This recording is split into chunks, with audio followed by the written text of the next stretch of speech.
We will, Sin told her, confidently when she told him this. We are escorting the trading ships, we will fly like the wind, over the water, as we came, fast like the holy dove. Comsil, Osrith thought. We will get your home, Kalag. And her heart softened, and she smiled at Sin. Only Sainit called her that. Don't you know us? Sin asked, when they were underway. We are Sainit's kin.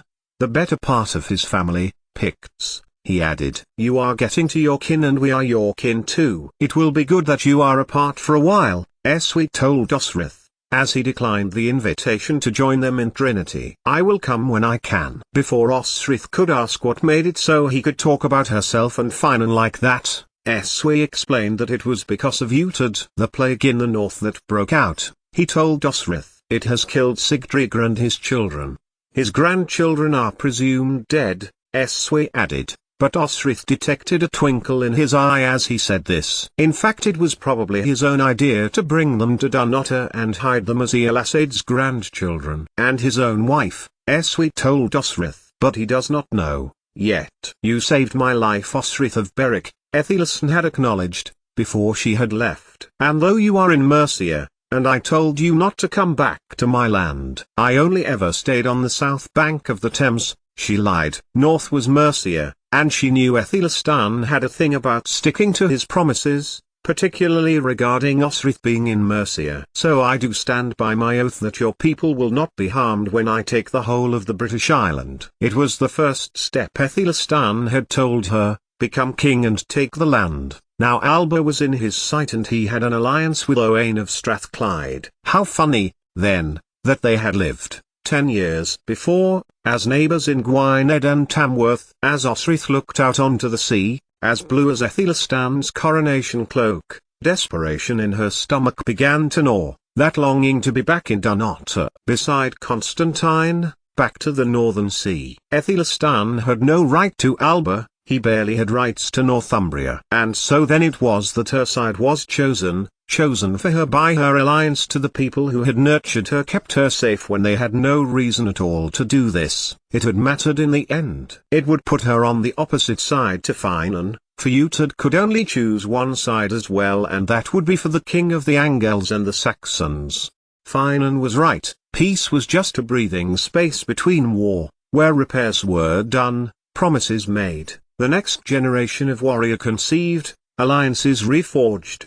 You might well be from Mercia again today, Ethelistan told her. But, will you bow to me, Osrith of Berwick, as your king? No, Osrith told him. I will bow to no one. Then you will leave my land immediately. Constantine took alliance with Ethelelm, he told Osrith. He will bend or Alba will burn. And when I get north, Berwick will not be spared. You may try, Osrith told him, but it is my land. My faith with Mercia is ended. For you intend to invade my lands. That hit him. Ethelistan paused almost imperceptibly before nodding for Osrith to continue. It is true, Lord King, said Finan, who had been standing next to her throughout the exchange. My wife is the lady of the lands of Montbridge and of Cumberland and Rust. I have seen the documents. In fact, Finan had the documents with him, both the deed of land for Gwytholth and of Guthard, and he showed both Utad and Ethelistan these before handing them back to Osrith. Then I will sail with the crew to Alba, Osrith said. Will you come with me, Finan Ma tilde²? Not today, Finan said. Eadith is dead, his family are dead, he will need me, especially with the new mouths to feed who he has sent north. Take our son back to where he is safe. They both looked across to young Finan, however, who was showing his blade off to Sifik and Berg. Osrith shook her head. But her son insisted, even though the look in his eye was one of disappointment, that he would come with her. But Osrith took his hand. Go with your father, Osrith told him. I have taught you all I can. And beside young Finan, Utad strode. You saved my life, boy, his uncle told him. So I would be happy that you are in my household. We need a ... What do you call yourself? Scaliox. Eliached, uncle, young Finan told him. My lord of Bibbenberg, Utad corrected. Yes, uncle, young Finan replied. He is to learn sword skill, Osrith told Uhtred, don't let him use too much of his time with Ijul. Your younger nephew will teach him, Uhtred said, and a look came across his face which Osrith took to mean that he was thinking about his elder son, Bishop of Seaster, Bishop Oswald. He had been Uhtred, once, had that name given to him by his father and then had it taken away from him in his father's fury. Thank you, for keeping him safe, no matter how you feel about me. It was just as Sin was helping her over the taffrail that she felt a hand on her shoulder. How do I feel about you? Came Uhtred's question. You hate me, Osrith told him, simply.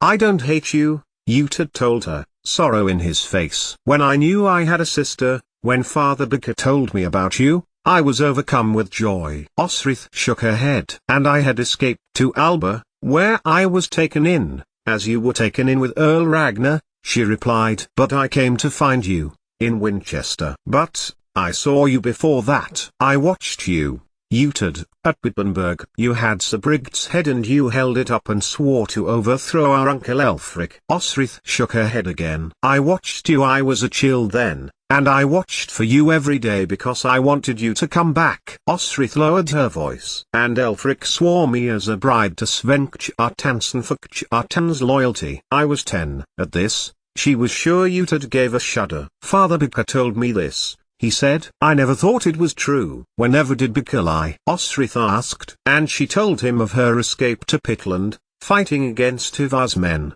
saving Constantine's lie and exile in Ireland. The second time I was nearly murdered. I was tied to a rock in a cave as the tide came in. Constantine ran too. I thought he was scared but he had gone to get help. The water was above my mouth before he swam to rescue me. Osrith shook her head. It was keeping her from screaming out, from crying. She needed to tell Uhtred this. She needed to have him hear it. Those two Irish boys ... They taunted us, they terrorized us, they set traps for us, they tied me down and tried to rape me. But after coming back dripping wet, Constantine finally told Domhnall, who saved my life. He went to the boys' father and threatened their lives. I don't know if that's the reason the blood feud began. Maybe it inflamed it. Let's hope those bastards are food for the crows now, Uhtred exclaimed, and in the telling, the years of woe and angst were slipping away from her, and she felt light and happy. One is, said Osrith, laughing, the other made him so. The other is very much alive. I will kill him, declared Uhtred, forcefully, but Osrith threw back her head and laughed again. You won't. And I have had too many chances myself and not done it. Why ever not? Uhtred asked, hotly, who between us could kill Finan? And after a look over his shoulder, and a brief nod from his dearest friend, Osrith told Uhtred about coming to find him, in Wessex, AMD having to find a living.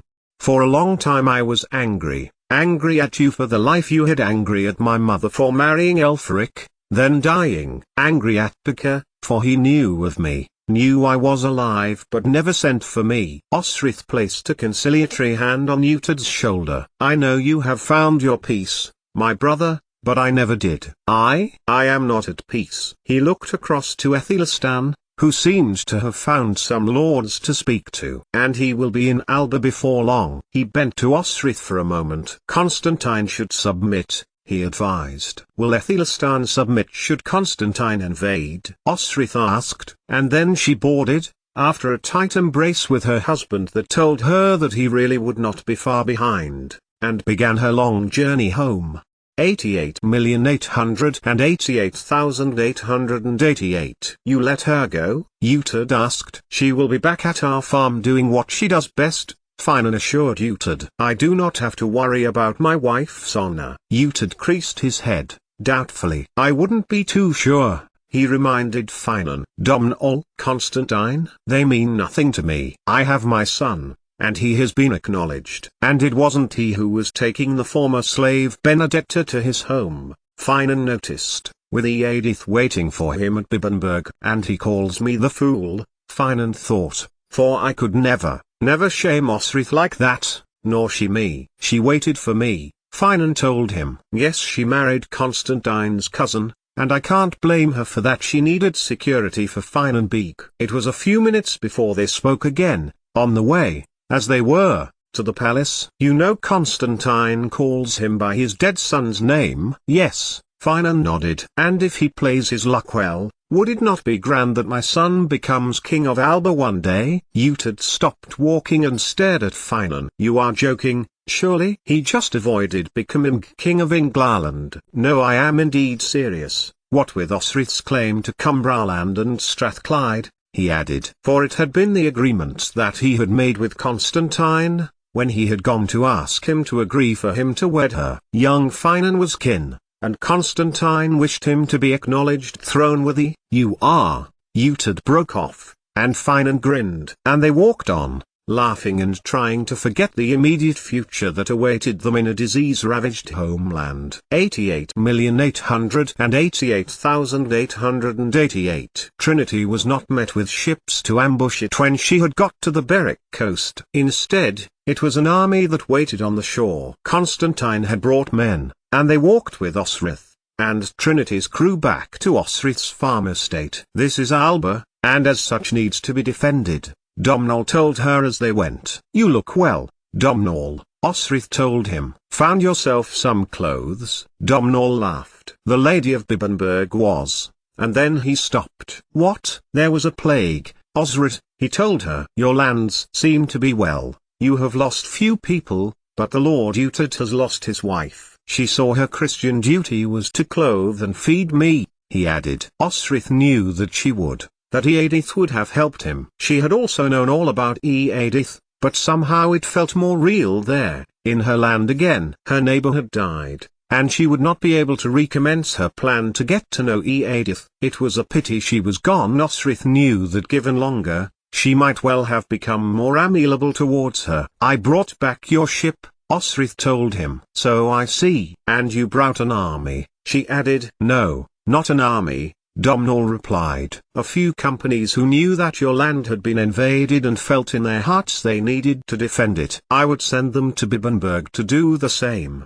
but, you know, it wouldn't be kind to men who have shown loyalty to get the plague. It was then that Osrith threw her arms around her friend, and gave a brief, gut-wrenching sob. I know, Domhnall told her, stroking the back of her hair. The bastard wouldn't even stand by you two. No, Osrith replied, forcefully. I will not hear anything against Finan. He did stand by me. Aye, well, Domhnall said, as they began to walk again, it will not stop me thinking it. He leaves you here, when this is his land. How could he ever, if he so loves you? He deserves my sword up his old ass, that's what, Domhnall added, with disdain. I would ... I would appreciate it if you were to stay, Osrith said to Domhnall as they got to her farm estate. To be in charge of the fleet? In charge of the army? Yes, Domhnall told her. I will look in on you from time to time. Make sure no Norse have been invited to steal your land. They were here,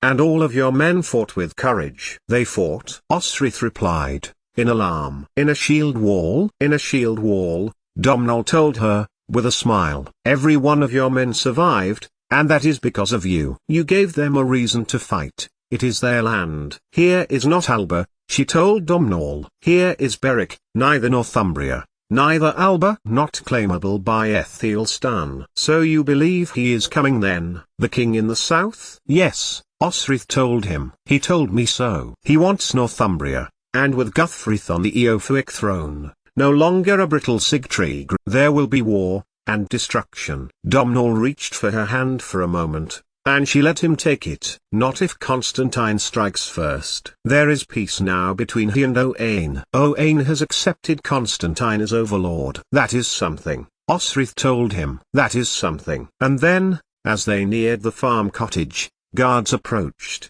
and others flanked her. In one helmet and mail she recognized Caltigar, who nodded his head to Osrith briefly. Other guards were riding in from further afield, and behind them, two more horse riders. It is the Lord Finan, Caltigar called when he approached his own two scouts and then relayed the information back to Osrith. It was. Domhnall, however, did not move from Osrith's side. I have brought our son back to our land, Finan told Osrith. And this is where you want to be? She asked young Finan. Yes, he told her. For a time. And with my father. You heard the boy, Osrith told Finan, who kissed her with passionate heat, not caring who would be there to see it. Will you be staying long? Before you go to stand by Utad's side? We have a new arrangement. Should he need me, to fulfill my oath, he will come to get me, at my home, he added, and looked at Domhnall for a second. He then held out a hand. I thank you for defending our lands from the Norse. Tell Constantine that I am very grateful. He will be sending more, Domhnall pointed out. Oh yes, let him. Finan encouraged. We cannot have enough of protection. Now, concluded the Lord of Berwick, will you and the Mormers kindly join us for supper? 88,888,888. They had had the best sex they had ever had, the night before Finan had left. In fact every night, now they were settled and content, they humped as if it were their first night. Now Osrith was on her own for the foreseeable future, so she would have to make herself come. She began with her nipples, as she lay in their bed, running her hands over her body and catching them as Finan did with his fingers. She lay with her legs slightly open, so the feelings that would grow when she did finally start to need them did not bring her off too soon, and she reached for them, bringing them up between her thumb and forefinger, adjusting the pressure, the more the better. Constantine had brought that out in her, and she remembered riding him, in Dunn's stables, fantasizing about Domhnall. Then, as the tight feeling of pleasure had begun to build, it was building now, so Osrith opened her legs wider, so that she could delay her orgasm, and reached into her hair to remove her jewel. Its flat metal clip gave just enough pinch to keep the pressure going while she continued to pull and pinch her left nipple and move her right hand down to her cunt. It was Finan's hand she was imagining now, fingering the lips of her, sometimes bobbing his head down to tongue her, sometimes using his index finger and thumb to pinch her clit, and bring it around in circles. When he did that, Osrith's orgasm was never far away, and this time she pushed the thumb knuckle of her right hand at the top of her clit, grinding down on it, as she continued with her nipple, feeling the tingling growing in her hips and along her spine. With one swift movement, she drew her jewel from her nipple, and with her hand, inserted 2 fingers into her cunt, her juices flowing down them and onto the back of her hand. She wasn't done yet, but the pre-cum orgasm, the light, feathery pleasures, were just beginning under her skin. She pushed her fingers inside herself a little deeper, and flexed them, which brought her very quickly to the edge. And then it was back to her clit, that tiny little nub of pleasure that she had perfected the playing with over the course of her life, and she rode her hand, her legs folded for extra pressure, until she came, wave after wave flowing through her body while she rode her hand vigorously, and then stopped, repeating and repeating, drawing her tender nipple up while she did so to get every ounce of pleasure she could out of her own body. When she had finished, she lay back, her breath ragged, her muscles used, her hand still at her cunt while the after-orgasm feeling flowed through her, and her mind drifted to the future. War was coming, and the war would be at home, at Bibbenberg's door, and Utad had to fight himself for the cause he believed in the most, Bibbenberg or Ethelstan. And when he came to ask for Finan, young Finan joined him, and rode between his father and his uncle. But Osrith rode a different path, leaving Berwick in good hands with Mund and Caltagar. Berwick is under my protection, he had told Osrith. They are the lands of my kinsmen, they are your lands, and as with all my lands I will not have them invaded. So Osrith had nodded to the men heading south, to her lands as she rode north to Dunnottar. And it came from Irian, where Osrith had fought for breath against the Northern Sea, where she fought her biggest fight and ended her first pregnancy, where she watched a king buried and one crowned, and a queen marry for happiness as well as for politics, where she taught 2 princesses who grew to be queens themselves, where she had watched the oldest Aryan family, the Uineel, fall apart. The plague in the north had left Sigdrigra dead, and presumably Eadgith, Ethelstan's sister, though another rumour said Sigdrigra had repudiated her, and she had died in a nunnery. Berwick seemed to be spared, but not so Bibbenberg and Eadith.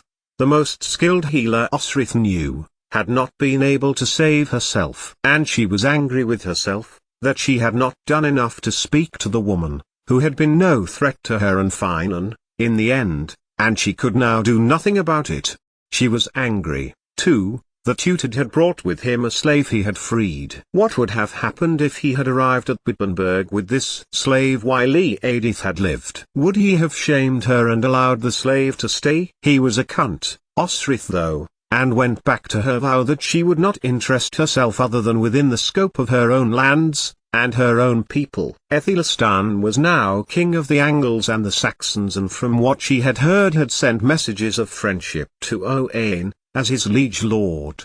So Constantine would have to continue the war, she assumed, and when she thought like this, too many people Osrith knew became involved. So she folded up the manuscript that Edra had given to her and put it away, deep away, with the intriguing thought that she might have been an even bigger landowner. But she would not get involved in an already complicated situation. She had enough, she had Beric. And that was the thought she clung to when, even though she had turned her back on the rest of the country, it had not forgotten her.